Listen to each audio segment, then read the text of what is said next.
It was a Saturday afternoon, the kind where the air hung heavy with that false calm before another family storm.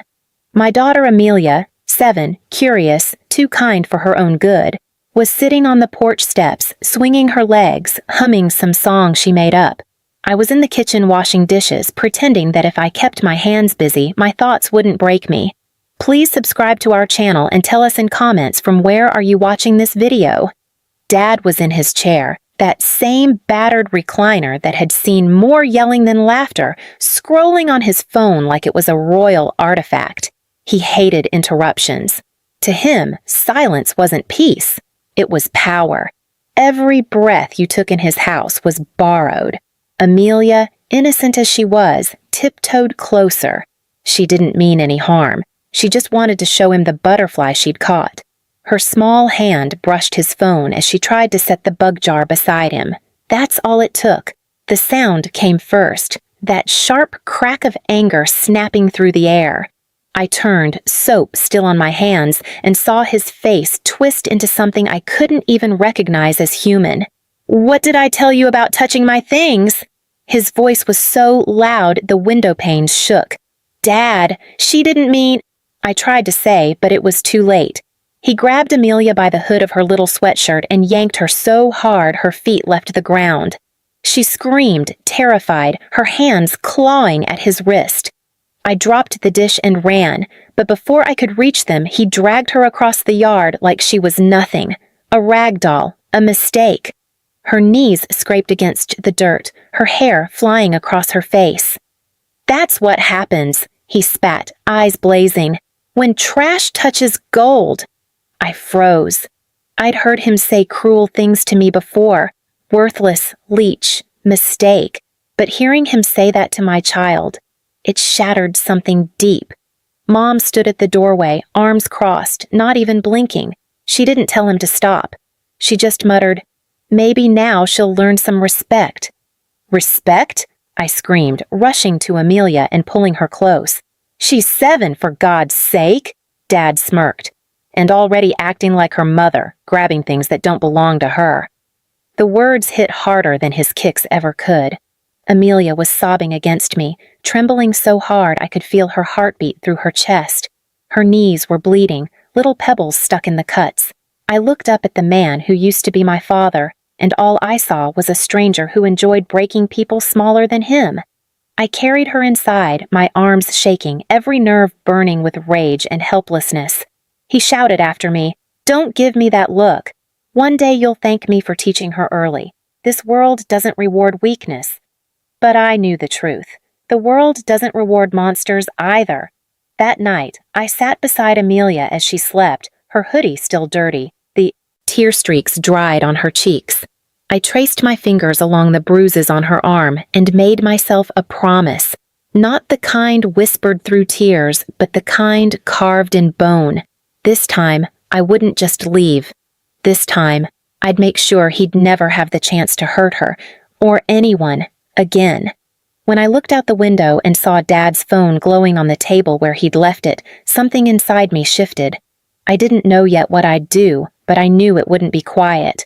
The world might have taught me fear, but he was about to learn regret. That night didn't end with silence.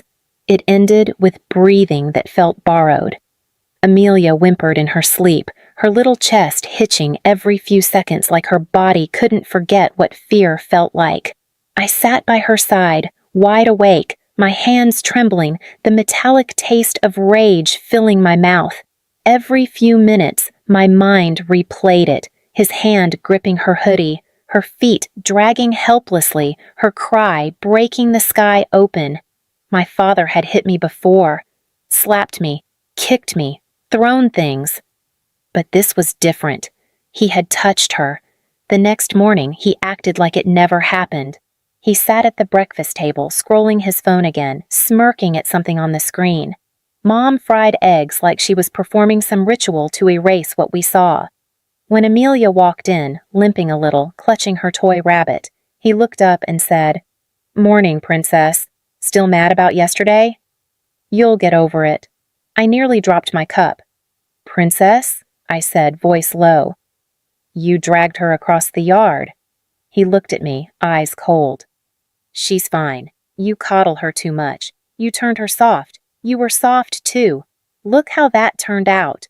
Mom chuckled softly. He's right, Riley. Maybe this one will grow a spine before she ends up like you. Like me. The disappointment. The single mother. The one who worked 2 jobs while my brother got the car. The support. The future. Something snapped in me right then. Not like before, not broken, but sharp. Clean. Focused. I stopped crying after that morning. I started studying my father the way I studied code. Every pattern, every weakness. His habits. His passwords. The things he didn't know I already knew. For weeks, I watched.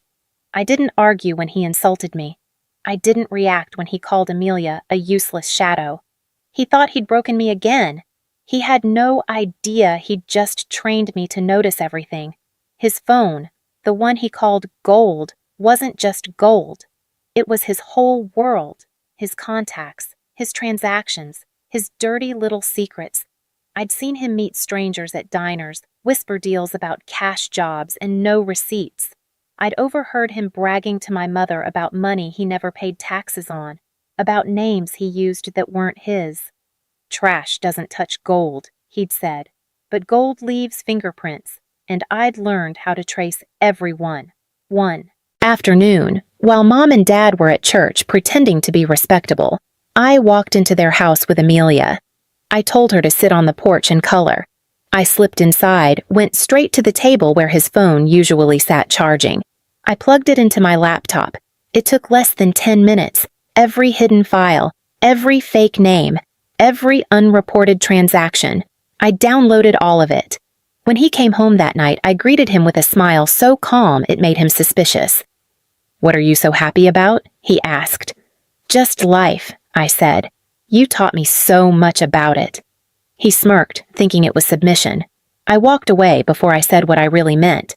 "You're about to choke on your lessons." Over the next few weeks, I worked quietly. Between shifts at the cafe and bedtime stories with Amelia, I built something. A chain of evidence. Every file, every account, every illegal purchase under his friends' names.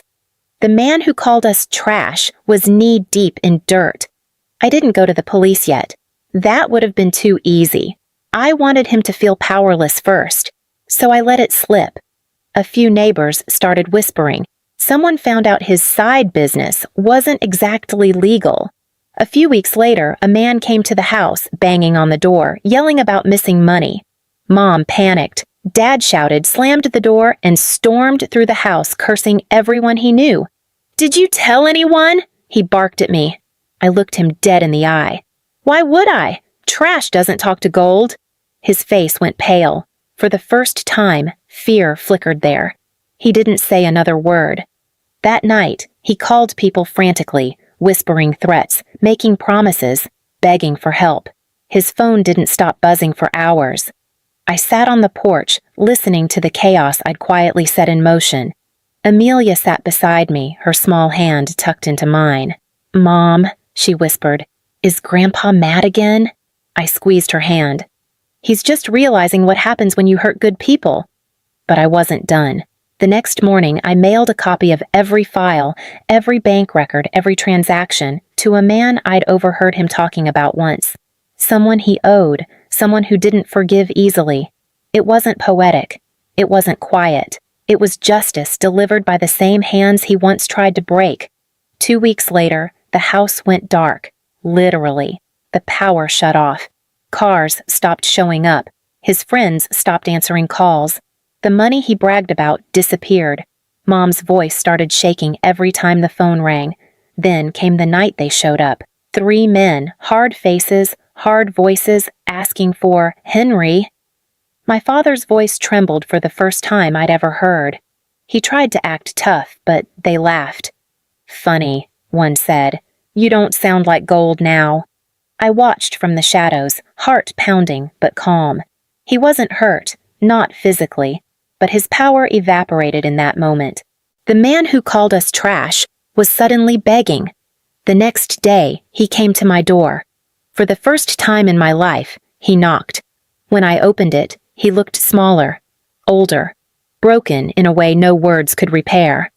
"Riley," he said quietly, "I just need a place to stay, just for a few days."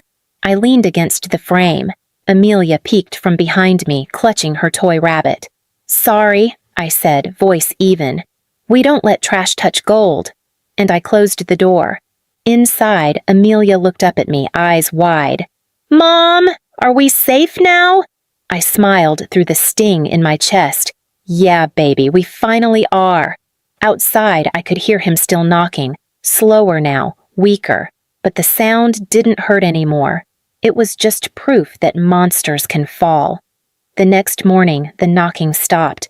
I woke up to sunlight pouring through the curtains, to Amelia's small feet pattering across the floor, to the silence of peace that I hadn't heard in years.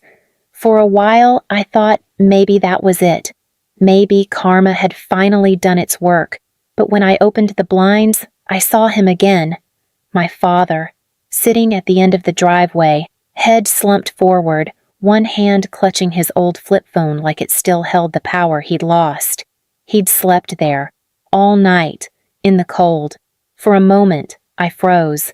My body remembered what it was like to obey, to step outside and help. Then Amelia's voice broke through the memory. "Mom, can we have pancakes?"